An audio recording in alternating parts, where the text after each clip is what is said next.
In this video, I really want to talk about flipping and pitching into matted vegetation. This is one of my absolute favorite ways to catch a bass. And it is also a really great way to catch a big bass. Now, there are a lot of lakes across the country where you can flip and pitch into matted vegetation. There are a lot of ponds where you can also do this exact same thing. Now, I do know that some of you guys do fish lakes that are clear and rocky or just have wood cover and they don't have any vegetation. So this may not apply to all of you, but I'm guessing that sometime in your life you will fish a lake where there's some mats. And these three things that I'm about to tell you, I think are the most important when it comes to flipping and pitching a mat. Now, before we get into it, this video is brought to you by my apparel company, Fin Fishing. Right now for the month of October 2024, I am running a package deal over on the website. So just another couple of days, you can actually get a USA made sun shirt and a bass hat with a wooden bass badge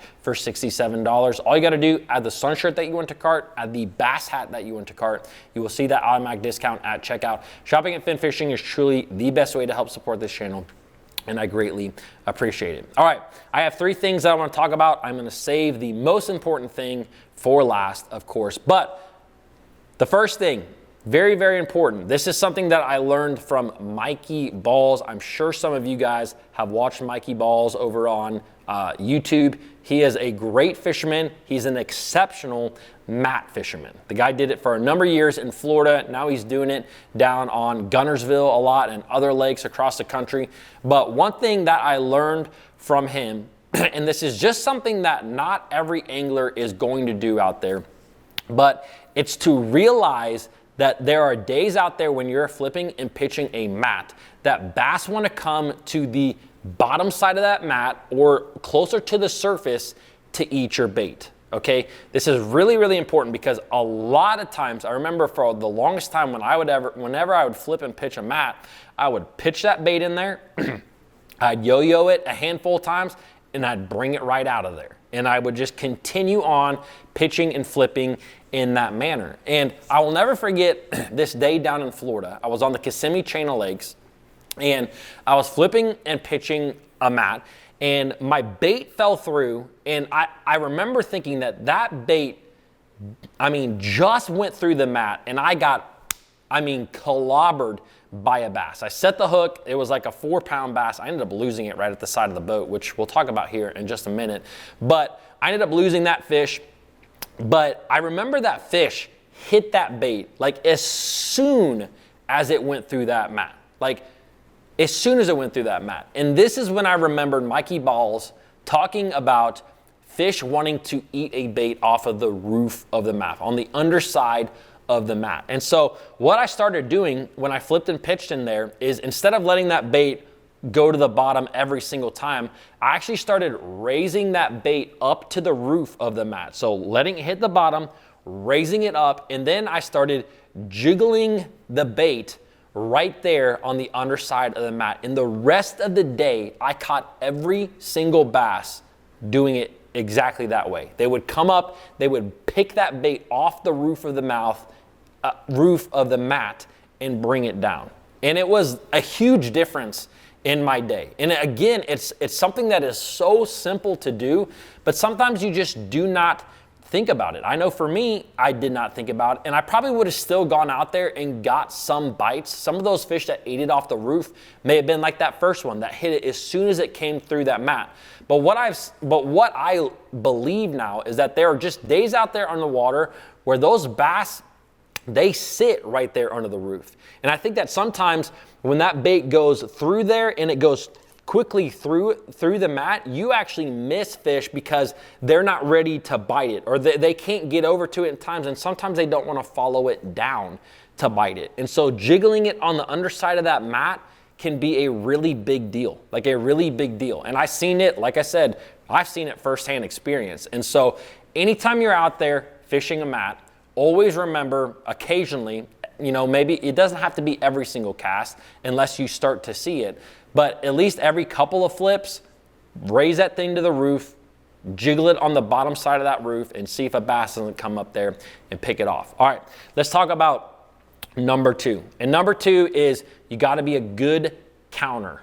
And what I mean by that is every time that I start a day and I know that I'm going to be flipping and pitching in a mat of vegetation, I will typically flip a bait in there and I will yo-yo it about 10 times. 10 times is typically where I start.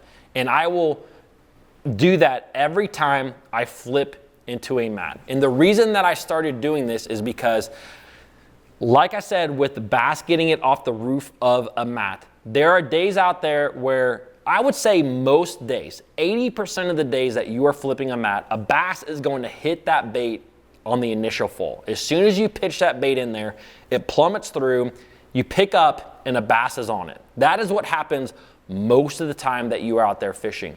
But anyone can catch those fish. Anyone out there who's flipping and pitching mats can catch that fish. You want to be a little bit better than that guy if you can.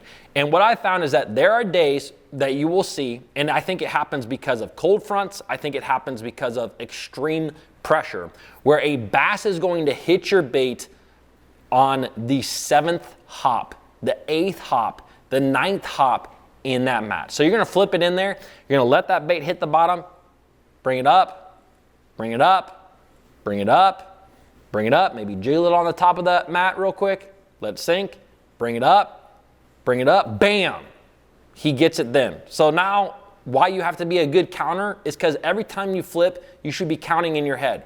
1 hop, 2 hop, 3 hop. And I'm telling you, I have experienced days where here, even in Ohio, where the bass want that thing on like the 8th hop, the 9th hop.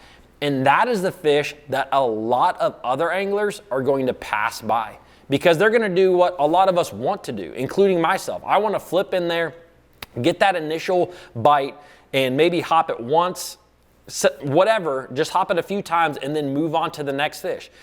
If all your fish are starting to hit that bait on the 7th, 8th, 9th hop in there, then you are going to be able to fish directly behind people and catch fish that other guys can't, because they're going in and doing what I just said. They're flipping once, they're hopping it twice, they're making a move.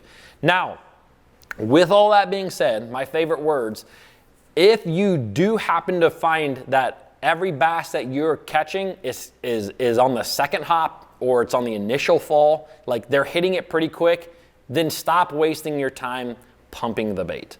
And the reason being is that I believe you can be more efficient and simply cover more matted vegetation than sitting there and just constantly yo-yoing it. It actually takes a lot for me to constantly yo-yo that bait in the same place for a good amount of time.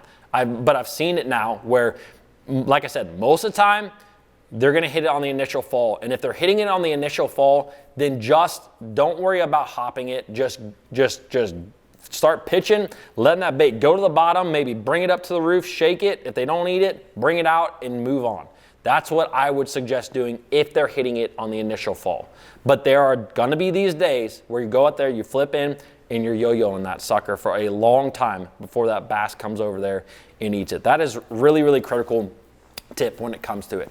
All right, the 3rd tip. This is the most important tip. I've talked about this before, and it is everything when it comes to flipping and pitching matted vegetation. It is something that I make this mistake all the time out there.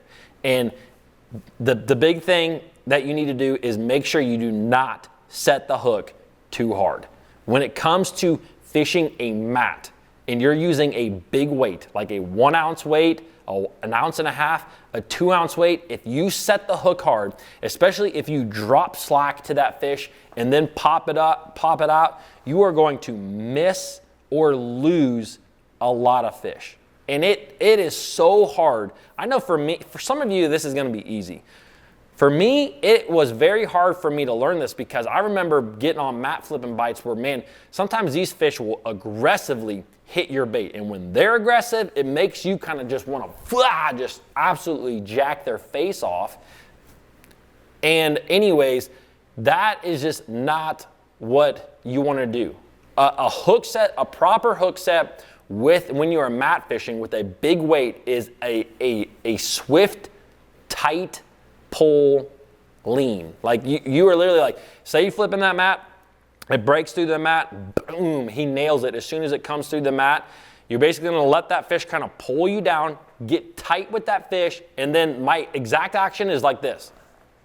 It is just a swift pull back. You do not want to drop slack. You don't want to wreck their face. That is what I want to do. Trust me, that is what I want to do. You will lose every single fish if you do that. And the biggest reason is that when you set the hook hard or you drop slack and have that slack line hook set, it really, it hits the backside of that fish's mouth. If this is the fish's mouth, your weight hits the backside of that fish's mouth so hard that it will pop that fish's mouth open because it's a big weight in their mouth, which allows you to have room for that fish, for that weight to go straight through and the hook to follow it. So that's why you will miss fish. The other thing is if you set the hook really, really hard, most of the time when you are fishing a mat, you are very close to a bass. Like you are 20 foot, 30 foot, very close to that fish in shallow water. And if you jack them on the hook set, you're typically using braid, you're typically using a fairly, big rod, you will, if you do hook that fish and don't blow that fish's mouth open, you're gonna create a big hole where that hook penetrated and then kind of slid up, and it will actually create like a big hole in that fish's mouth. And so when they actually finally bust out of the mat, when you get them out of the mat and they're slinging their head all over the place, now you have a hook sitting in a big hole with a big weight going all over the place, and you will lose every single fish, which is why I lost that fish that one day, that one that I was telling you about earlier, that 4-pounder. Those are the most key tips when it comes to mat fishing that I can think about. I hope you guys enjoyed this video. If you did, give it a thumbs up, and I will see you guys tomorrow.